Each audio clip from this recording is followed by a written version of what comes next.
Hi friends, Namaskar. This is Pinky here, welcoming you to my channel, The Edu End, easy and basic learning for all the age groups. आज मैं एक नया topic लेके आई हूँ particularly science stream के students के लिए। हमें पता है साइंस जैसे ही हम अपने बोलते हैं अपने दिमाग में सॉफ्टवेयर इंजीनियर, डॉक्टर, ये सारे कोर्सेज ही दिमाग में चलते हैं। बट आज मैं कुछ अलग करियर ऑप्शंस जो कि साइंस स्ट्रीम में आप सिलेक्ट कर सकते हो, जो कि डॉक्टर, इंजीनियर उसी लेवल के बराबर हैं। तो जैसे कि अभी 12th के रिज़ल्ट्स आउट होने वाले हैं एंड स्टूडेंट्स सोच रहे होंगे कि हाँ मेरे को सॉफ्टवेयर इंजीनियर बनना है, मेरे को डॉक्टर बनना है, तो मैं उन स्टूडेंट्स को यही सजेशन करूँगी कि एटलीस्ट इन सब कोर्स के बारे में थोड़ा पता करें। And these are hot new career options for science students. So चलिए आगे बढ़ते हैं। पहला जो कोर्स है अपना एनवायरमेंटल साइंस। एनवायरमेंटल साइंस में ये होता है कि सारे इकोलॉजी, बायोलॉजी, जूलॉजी, ओशनोग्राफी, ये सारे केमिस्ट्री, सारे जो ब्रांचेस है आपके साइंस के, इन सारे को मर्ज करके एक सिंगल सब्जेक्ट है एनवायरमेंटल साइंस, जो कि आपका it's related to the nature. Environmental scientist का काम यही होता है कि सस्टेनेबल वेज़ ऑफ लिविंग को ढूंढना, किस तरीके से इन्वायरमेंट, उसके कंडीशंस को, बायोलॉजिकल कंडीशंस को बढ़ाना, ऑर्गेनिज़म्स के इफ़ेक्ट को, इन्वायरमेंट का जो इफ़ेक्ट पड़ता है ऑर्गेनिज़म्स पर, उस इफ़ेक्ट को स्टडी करना। सो इसके लिए क्या डिग्री की ज़रूरत पड़ती है? You need a BSc in environmental science और BTech in environmental engineering.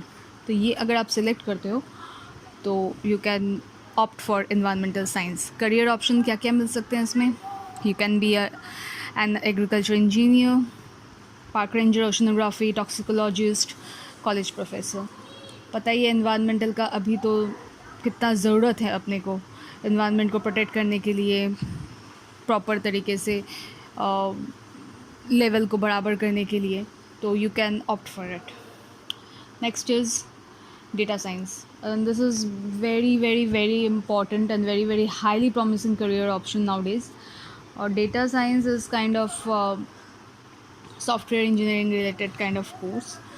So this is a blend of various algorithms, machine learning principles. If you are good with the numbers, you can definitely go for it. और data science में जो है data scientist का जो main काम होता है, they can convert the raw data into valuable information, और प्रोग्रामिंग लैंग्वेजेस, कंप्यूटर सॉफ्टवेयर, ये सारी चीज़ें अगर आपको इंटरेस्ट करती है तो you can definitely opt for it. Data science के लिए BCA, BSc, BTech in computer science, ये डिग्री की ज़रूरत पड़ती है। Career option as you can see, data scientist, data analyst, data engineer, बड़ी बड़ी आईटी कंपनीज़ में अभी ये सब की काफ़ी रिक्वायरमेंट है। Next is food science. Food science जो है केमिस्ट्री, बायोकेमिस्ट्री, न्यूट्रिशन, माइक्रोबायोलॉजी, ये सारी चीज़ों को मिला के एक पर्टिकुलर टॉपिक बनाया गया है, that is the food science, जो कि डिफरेंट फेसेट्स ऑफ फूड का ये जो है सब्जेक्ट स्टडी करती है। इस पे टेक्नोलॉजी अप्लाई होता है, जो कि प्रिजर्वेशन, प्रोसेसिंग, पैकेजिंग, डिस्ट्रीब्यूशन, ये सारी चीज़ों को लेकर जो है आपको काम करना पड़ता है। एंड मेन रोल होता है फूड साइंटिस्ट का हमारे क्वालिटी ऑफ फूड जो अपने कंज्यूम कर रहे हैं उसको चेक करने का। Here as well BTech and BSc you require in food science and food technology. इस पर भी अभी तो न्यूट्रिशनल थेरेपिस्ट जो है, न्यूट्रिशनिस्ट की कितनी ज़रूरत है हमारे लाइफ में, आपको पता ही है। क्वालिटी एश्योरेंस मैनेजर बन सकते हैं आप, फूड साइंटिस्ट, टेक्नोलॉजिस्ट बन सकते हैं। दिस इज़ अभी हर अगर आप डायग्नोस्टिक सेंटर्स पे जाएं या हॉस्पिटल्स पे जाएं, डॉक्टर्स के चार्ट के साथ साथ गायनोकोलॉजिस्ट, पीडियाट्रिशियन, कार्डियोलॉजिस्ट, उसके साथ साथ आपको एक जगह न्यूट्रिशनिस्ट बोल के भी आपको नज़र में पड़ जाएगा। तो this is one kind of doctorate degree. Next is forensic science.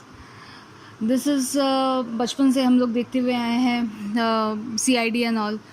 तो जिस तरीके से फॉरेंसिक चीज़ें कैसे काम करती हैं,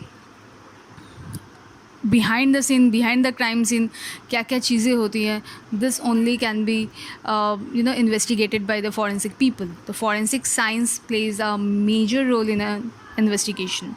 तो यही है, एक्सपर्ट्स रिक्वायर टू हैंडल लेकिन इस पे ये है एडमिनिस्ट्रेशन का काम, ये सब का काम के ऊपर, लैब एनालिसिस के ऊपर, क्राइम सीन इन्वेस्टिगेशन, ये सब में इसका काम बेसिकली होता है। तो BSc in forensic science also you can go for it. Career option क्या क्या है? Investigative officers, legal counsellors, forensic scientist, handwriting expert, and these are the some of the career options you can opt for after getting this forensic science degree. Next is ethical hacking. Ethical hacking nowadays is very important. I'm not saying the hacking you need कि hacking करके आपको करना है, वो नहीं है। Cyber space पे जो भी साइबर क्राइम्स हो रहे हैं उस चीज़ों को कैसे कंट्रोल करना, यहाँ पे एथिकल की बात हो रही है। हैकिंग का मतलब ये नहीं कि कोई भी बच्चा हैकिंग सीख के किसी गवर्नमेंट का वेबसाइट हैक कर दिया इनसे कि हाँ ये तो एथिकल हैकिंग तो अच्छी चीज़ है। I am not talking about that, I am talking about the legal way of learning hacking. आज आप डिफरेंट अभी न्यूज़ में अभी कुछ दिन पहले ही आया था, अगर आपको किसी भी फेसबुक पे या व्हाट्सएप पे किसी ने बग कोई ढूंढ लिया, उसके सॉफ्टवेयर में कोई कमी है, अगर उसने ढूंढ लिया, कंपनी को इंटीमेट किया, कंपनी उसको कंपनसेशन देती है फॉर उनको बताने के लिए कि इस आपके एप्लीकेशन में ये खामती है। तो ये आप कैसे समझोगे? ये अगर आप ये सब कोडिंग वगैरह, हैकिंग वगैरह अगर आप पढ़ोगे तभी आपको पता चलेगा कि एक एप्लीकेशन में क्या कमियां हैं, उसको आप कैसे स्ट्रॉन्ग कर सकते हो। तो हैकर्स जो है काफ़ी मतलब public companies, private companies hackers को हायर करते हैं to control the cyber crime. और आजकल के दिनों में जो कि टोटली सब चीज़ ऑनलाइन है, ये काफ़ी ज़रूरी वाली चीज़ें हैं, तो ये आप कर सकते हो। So you require BSc in computer science, CEH certificate, security certified network specialist. You take this certificate, then you become a legally hacker. Career option काफ़ी हैं इसमें। इंफॉर्मेशन सिक्योरिटी एनालिस्ट है, एथिकल हैकर है, सिक्योरिटी कंसल्टेंट है, information security manager, penetration tester, this can all you can become. So this is kind of related to software engineering. So that's all for this 5 courses I have selected. So you can take a look. आप इसके बारे में पढ़ो, आप जानो, और अगर आपको लगता है कि हाँ इसके लिए आप जा सकते हो, अगर आपको इंटरेस्ट करता है, तो you should definitely go for it. And thank you for watching. और अगर आप को मेरा ये वीडियो अच्छा लगा या नहीं भी अच्छा लगा तो भी आप मेरे को बताएं। आप सब्सक्राइब करें मेरे चैनल को, जिससे कि आपको नए नए टॉपिक्स के बारे में पता चलते रहे। And do like and do share and do comment on the video. Thank you so much.